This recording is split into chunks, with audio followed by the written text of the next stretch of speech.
It is the morning after the night before. We are coming to you live, well, not live, but we are coming to you from Zurich. Hey. From a very warm hotel room, to be exact. And again, a little worse for wear. Yeah, just a little bit. As is the Euros way. I'm wearing a Netherlands shirt, the spoils of the victor. There's a little bit of shithousery to sneak in the morning. We are feeling a bit big for our boots this morning, I have to say. What was that France match? I've forgotten. I don't even remember it. It's the distant past. It's a distant memory. We were at the Let's last night for England-Netherlands. The nerves were high before kickoff. Oh my God, I felt so sick. I thought it was something mild hard. I had basically come to terms with the fact we were getting grouped. It was also it wasn't just the idea of that we might get grouped. It was the idea that we had spent so much money to come to Switzerland, and we might be the first match we saw might be England's chances gone. So the travel, I mean, it was quite an early morning flight. Really loved the flight. It was a very lovely little plane. Maya made friends on the plane. She was handing out stickers.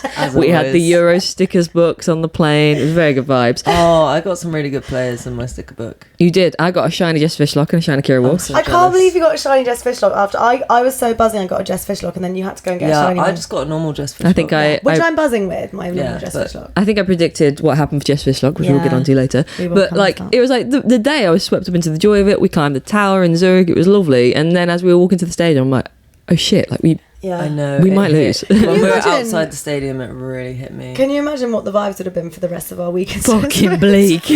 I think we would have gotten over it. When we went to the baller event, and obviously England lost to France. Yeah. And it was quite a lot of deep pain. But then the DJ started kicked playing. In seconds after, and literally seconds after, and I was like, okay. Yeah. Let's just dance it off. Yeah. We've got to move on. We would have got into it. Also, before we get into the match, lovely stadium. I love a stadium that's sunk in below. Yeah, me too. Apart from the athletics track. Obviously, athletics track, crap. Yeah. Sorry, that's I agree. I hate being that far from the pitch. It's awful. It is awful. But the rest of the stadium, nice. I had some lovely Prosecco's. You did have a lovely Prosecco. So did you guys have any food? Classy. No, I didn't. No, just beer. Just beer. Because we can drink in the stadium, guys. If you hadn't realised that those of us still in England, you can drink in the stadium here, which, Get yourself to Switzerland. It's worth the trip on its own. I guess we should talk about the match, shouldn't we? Yes, please. England came out fire. I mean, everybody knew, I think, that obviously Netherlands are a very different team to France. They're not quite as speedy, / some of them are just objectively quite slow. It was going to be less about quick transitions on the break and more tactical, and I think Serena got it right, because we 100%. Came out firing. Really, really dynamic play. Obviously we were getting LJ into dangerous spaces quite a lot, but the passing, the ball retention, the way we kept hold of the ball, I thought was phenomenal. And if we lost the ball, immediately winning it back as well. Yeah, they could not get any momentum on the ball, and that really broke them down. I think the changes to the starting lineup were really effective. I think I agree. Taking James out wide, and maybe Mead isn't a starter, and to have Toon, I think in Toon that did central so role, well as a starter. She did really, really well. I was so happy for Ella too, and I thought it was, she maybe wasn't getting that final assist, but she was getting the pre-assist, or she was doing a lot of it's quite a difficult job, I think, when you're playing with somebody who is as phenomenal as Lauren James, because almost that you're not going to be the star, and you have to be willing to do all the creative work that then leads to that creativity. And I thought Ella was fantastic. I also think that's a big change in the England team from our last big tournament, is Lauren James hadn't quite almost understood her mastery, but I think the rest of the team hadn't either. So they weren't playing her in a way that they allowed her to play yesterday. So the things she was doing weren't necessarily coming off, because she was kind of acting a bit more as a lone ranger, whereas the team were kind of playing around, sort of enabling her to do what she does best yesterday, which I think is quite a marked difference from the World Cup. Yeah, and it was just amazing. And it paid off. Yeah, she is absolutely incredible. I mean, also that's such a pain for a team as well. If you've got Lauren James on one wing, and then you've got Lauren Hemp, who is so speedy, and that ball was on every single time they tried it down that left hand side. Oh my god! And that's the problem, because Kirsten Kasperai is such a marauding right back. That the moment there's a pocket of space, put that ball in Lauren Hemp, and that I don't know how you set up for that as a defense when you've got someone who, they're two very different players, but really big threats on both wings. It's so hard. Absolutely. So shall we talk about that first incredible wonder goal from Lauren James. Yes, because we need to actually talk about Hannah Hampton. Yeah. That ball out, that pass out to Russo was just like unreal. It was a fucking dagger. Sorry, the vision, the distribution, It was, the execution. Hannah. That was the game. I know I said it last night in our like immediate reaction, but that was the game that Hannah Hampton deserved to have and needed to have for England in a long time. I think I agree. She needed to show everyone why she's the number one, and that showed it. Yeah, because that is the distribution we expect from her, or we often see from her at Chelsea, and I feel like we've had glimpses of it for England. Yeah, but that felt like all of her passes, also her composure at the back. Yeah. Most of the passing was really composed. Shout out to Jess Carter, who I think was doing a really great job at directing. Was often like the last man back. And was doing a really great job at directing that sort of tactically. And all of the passing was very calm for the most part, but there was a few like quite awkward balls to deal with, and she was very calm with that. I think that was like unflustered Hannah Hampton going out there, gonna show not just her shot stopping ability, but also like her distribution, her play, how she can contribute to the build up of a team. And I thought she was phenomenal the whole game. I agree, and I also think that composure is especially impressive given how the backline played in our game against France. For her to be able to go out there and just not get flustered and like believe in that backline, believe in herself, and not sort of panic because of what they did last time. I think is like, especially when she is maybe not as experienced as some of the other international teams number ones at this tournament, I think is really impressive. And that pass. Oh, that pass. It's just beautiful. And then for Russo just to make a little bit of movement on the ball, bit of a run. She knows. Just pass it off to James, and the strike is unreal. We need to kill the idea that Lauren James has a weaker foot. Some of the comments like, and she shot that on her weaker foot. What are you talking about? There's a weaker foot there. What are you talking about? It's crazy. I also think we need to clarify what we were saying in our post-match reaction, if you saw it yesterday, that we all thought Alessia Russo shouldn't have got player of the match, and we thought Lauren James should have done. I think we all still stand by that. Yeah, I stand by that. But Alessia Russo played amazingly. Just because 100%. She didn't score a goal, she was providing assists. She was working so hard off the ball. She's such an important player for that squad. She was, I mean, 3 assists. Oh, that's amazing. What can you ask for? 4 goals in the game, and she assisted 3 of them. Exactly. It's just unreal. It just felt like, while like Leslie worked brilliantly, I think her work rate off the ball is something that young forwards should look at. You often think of forwards as quite selfish, and they have to be, but she is so selfless. And she is a completely different forward. Seeing them both on the pitch at the same time to Viv Miedema. Yeah. Completely different. Who had another one of those, well, I'm not scoring a goal, so I'm just going to stroll around the pitch. Exactly. Not really much. She basically, she is so incredible, but she is not the kind of player who is working loads off the ball and putting all that deep work in that Alessia Russo is doing. But then she has these flashes of just like, brilliance. I mean, she is the GOAT, but I think, was it in the Wales game where the goal obviously was amazing, but then it was the assist where she receives the ball and just like slips past and then like plays the perfectly weighted pass in. It's crazy. And LJ got a second goal as well, which was I don't think one that will be on the highlights reel at the end of her career, but we'll take it. I thought it was great. Potentially Van Domselaar could have maybe done better, but like it was. I saw someone on Twitter saying Daphne had sent her twin Dafty to play in this game. And then Georgia Stanway's goal, I loved it. It was such a Georgia Stanway goal. I just thought, she's back. Just bang it. Rocket. She's just such a clutch player, I think, for England in tournaments. I loved you. I was really worried after the France game. I was what kind of tournament is she going to have? But it looked like she'd had a few dextrose tablets and it got all her energy back. She was running around. I also just felt so happy for her. Like she looked so happy after she scored, and it was such a sick goal. And her post match was really cute because in the pre match or like I don't know, one of the press conferences, she was like, it was like a bad night out. Obviously it's shit, but like you move on and blah blah blah. And then the interview, I can't remember who it was like, so Georgia, you said the last game was like a bad night out. How would you describe this one? She was like, a really good night out.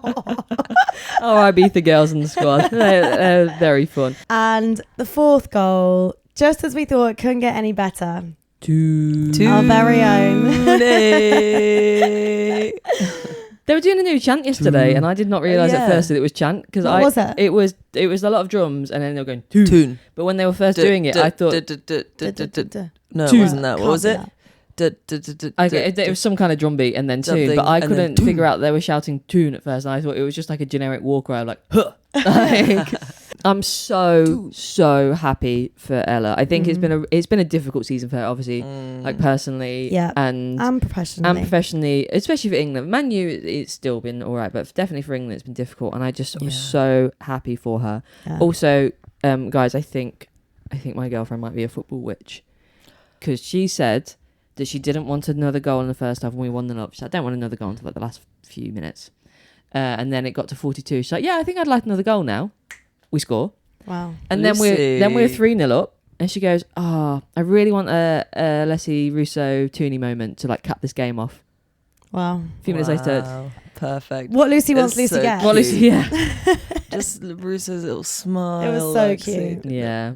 That's put us back into contention for the group now. A really good result. Puts us level on points with Netherlands. Much better goal difference, obviously. And then France. They're on -1. They're on -1, lol. France still top the group, having won twice, having played our beloved Wales last night. But 4-1 aside, we did get the joy of Wales's first goal at a major tournament. And who else could it be? Who else? Who else could it be than the one, the fucking only, our mate, actual friend of the pod, Jess Fishlock. I have to say, it went off in the fan zone. Yeah, it went off twice, because and this is a load of England fans. First she scored, then it was disallowed, and then we got to celebrate again. Yeah, and you're right on it. It was full of England fans who were there, like rooting for Wales. Yeah.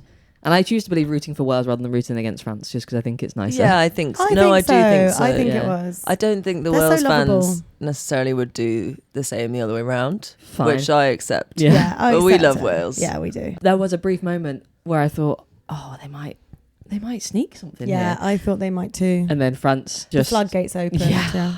And France have such pace. France have pace for days. Honestly, I think that's it. Like, that's what's getting them past us all. Like, we just can't keep up. We can't contain them. Yeah, because Wales aren't a fast team. They're even less so than England. Yeah. They've got obviously a few speedy players. They've got Fionn Morgan. They've got Hannah Kane who came off the bench. But you need the pace in defence as well to deal with a team like France, and they don't really have that. And also, I think, unfortunately for Wales, they don't have that clinical finishing that some of the other teams in the tournament have, because they did have actually quite a few. Oh God, Kerry Holland! Yeah, that one me. Yes, oh my God, that one. They had some great chances, but which I think some teams, like maybe France, would have finished. Yeah. And then of course that Kerry Holland pen that she gave away, which I'm sure she'll be kicking herself about, which was really devastating. It was the kind of tackle you don't expect an experienced player like Kerry to do. What is that? Tiredness, desperation? Just desperation and wanting to keep it at a level. But there was the moment where she breaks through and it's a really sloppy back pass from, I can't remember which French defender it was, really sloppy back pass that goes straight to Kerry. And it was just if the first chop had a bit more strength on it. Oh my God, yeah. I think she takes that shot and it goes in. And it's just, she had to do a second chop and then just lost it. She couldn't get it past. Small moments. But I think, nothing will ever be able to take away.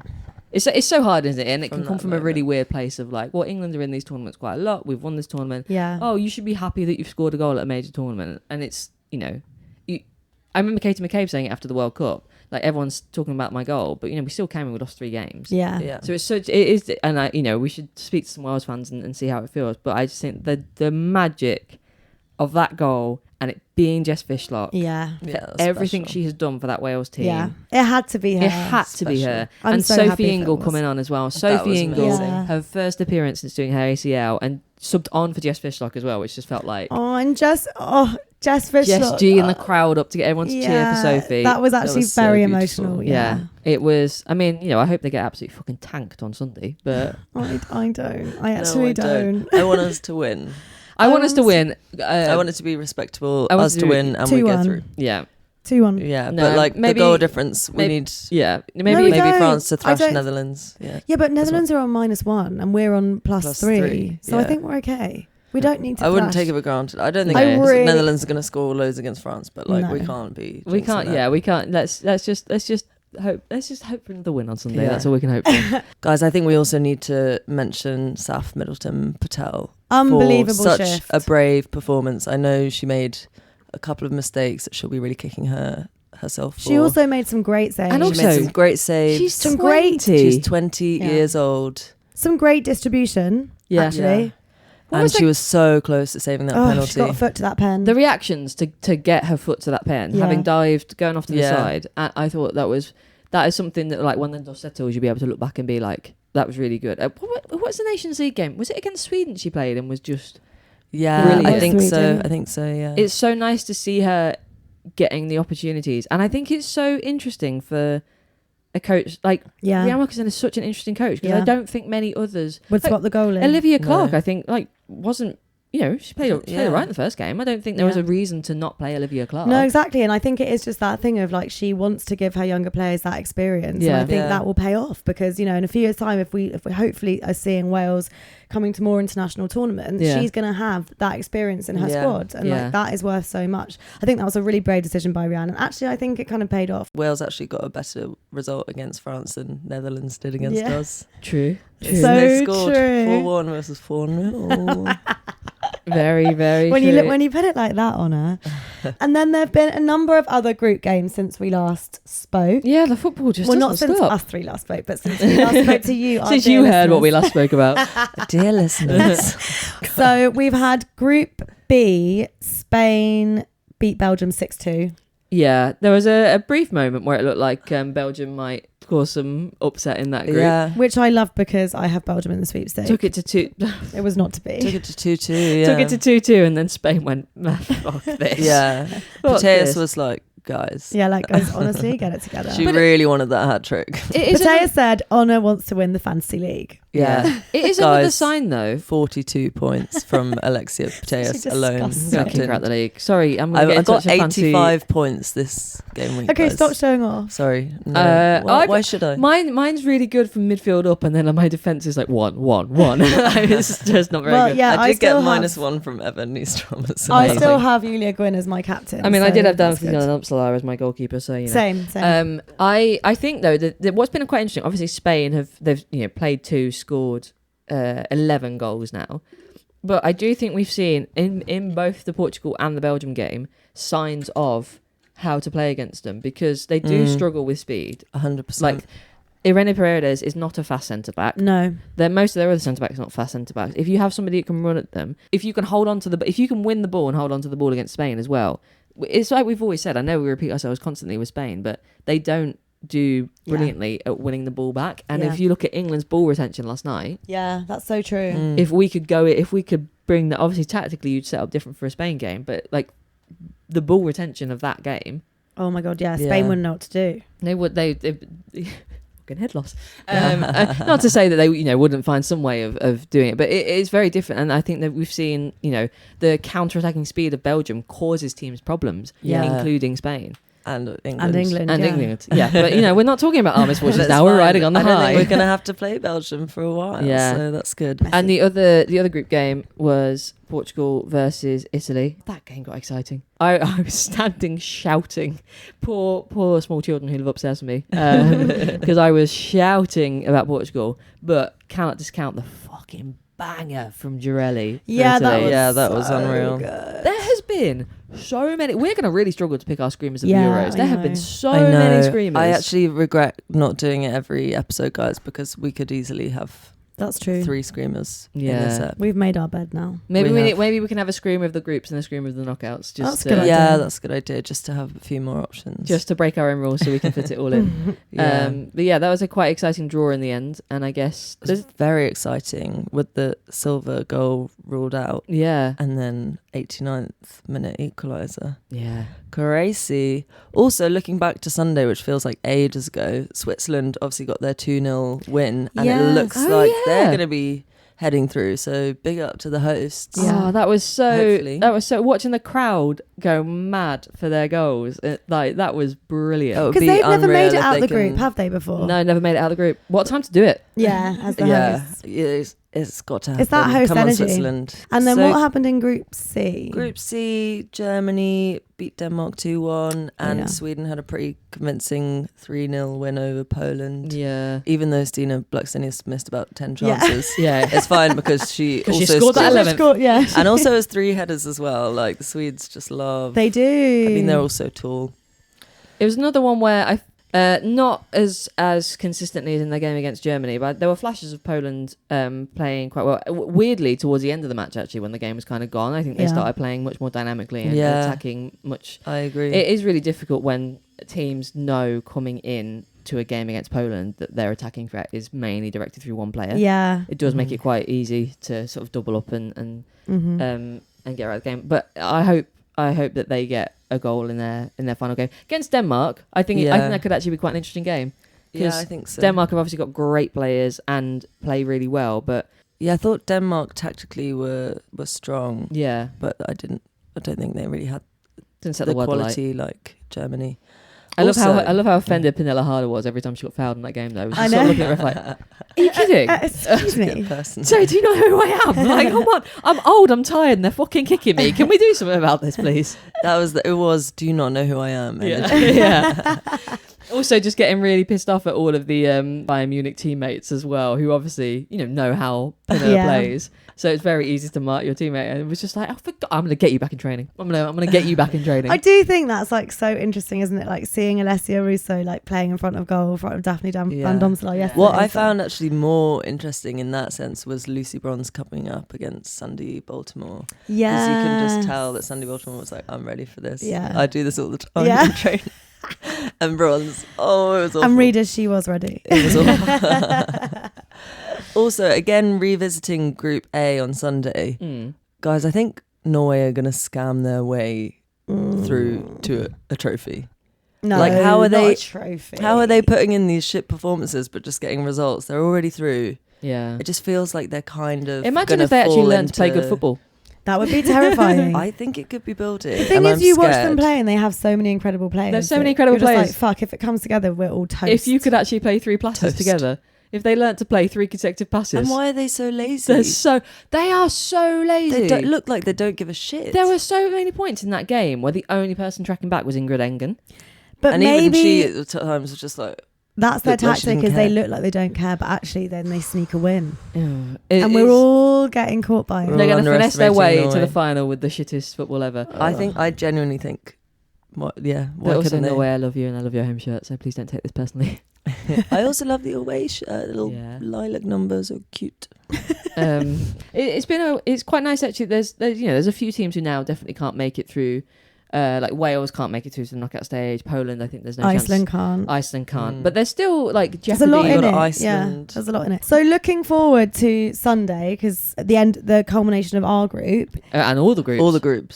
Sorry, but most we're the importantly final game. Of we're the stage. final. Basically, if we beat Wales, we'll go through. As long as Netherlands don't beat France by like 5 goals or something. Actually, but I think if Netherlands do beat France by 5 goals, we would still go through, because that would tank France's goal difference. We would have to beat Wales. Oh yeah, either way, we need to beat Wales. My brain. No, they're on +4. They're on +4 at the minute.